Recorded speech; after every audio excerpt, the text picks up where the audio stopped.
Hello, everyone, and welcome back to the J22 Report. I'm your host, Johnnie Market. You all know that drill. Hit the like button and subscribe if you already haven't. And today's video, I just wanted to get into a couple of things. First, I want to go over the economic data. And today's economic data was not good. And the market, the Dow went down, but the others just muted upwards. But if you look at durable goods orders, the durable goods orders, that declined 6.1% on a month over month basis. That is really bad. Durable goods, this is the worst since 2020. And we all know what happened there. And, maybe this is the beginning of really bad economic data. And then now, I was looking at a lot of different people on Twitter, and they were talking about the home prices rose of 2% or down. Now, according to trading economics data, the S&P Case-Shiller home price month over month was down 3%, and over year, it's up 6%. And then the housing price index, that was up from previous, but very minimal, month over month. So they could be using different ones because the housing price index was up 1%, but the S&P Case-Shiller, and I even went on the S&P Case-Shiller composite, and that month, 1 month was down negative 0.19. The S&P CoreLogic Shiller 20 City was down 0.28, and S&P CoreLogic Shiller US National down 0.37. I'll post both of these trading economics below, which, I mean, the housing affordability is horrible. And so we know it's going to go down. The question is when. And Richmond Fed manufacturing, that declined by 5%. Doesn't seem to matter anymore. They'll say we're not a manufacturing company. But if you look at it, the U.S. is losing a war to Russia. And one of the reasons, they thought they could isolate Russia from the world, but what they don't know is Russia has a manufacturing base. They have resources. They can make their own. You can't really cut them off. They're something called self-sufficient, which the U.S. isn't. And the Dallas Fed Service Revenue Index, that was up 5%. So I would say overall this is bad dating. It's not bad data. It's not horrid, but it's in the wrong direction. Sorry, dropped my phone.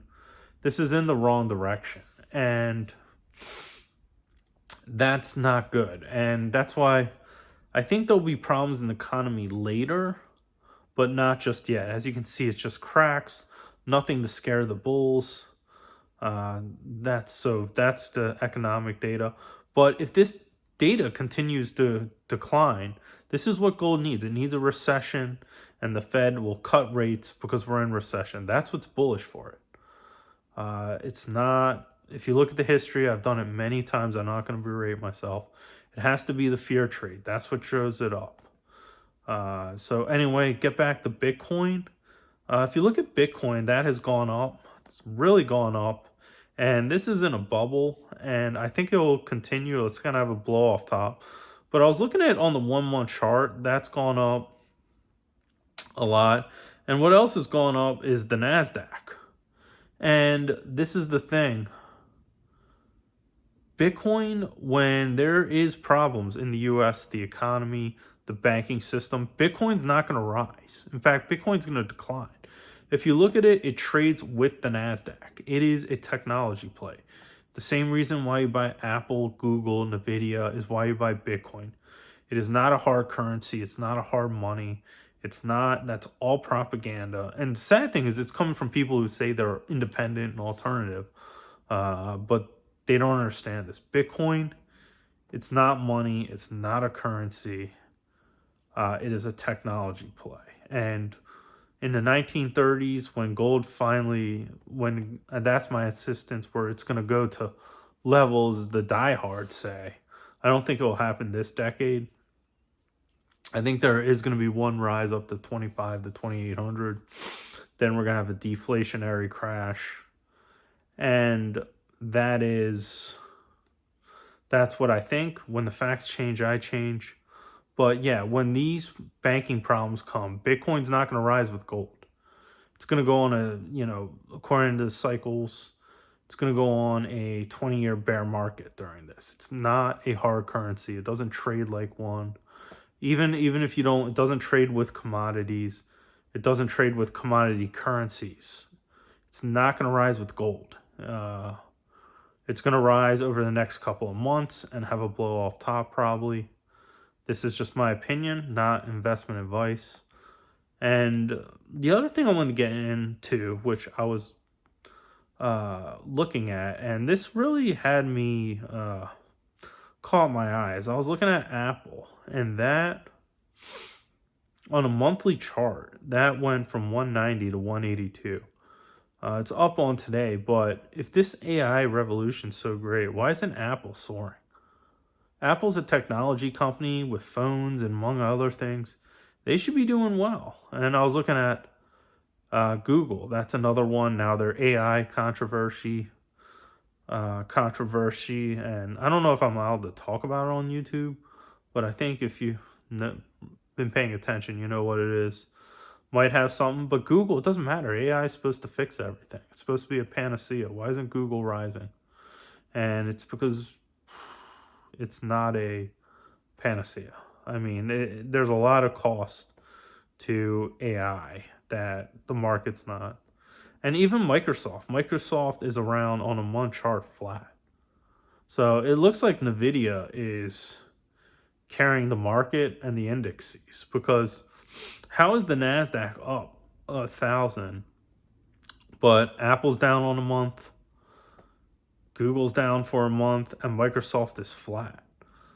That's, yeah, it's, they used to be a Magnificent Seven. Now it's getting to the point where it's the,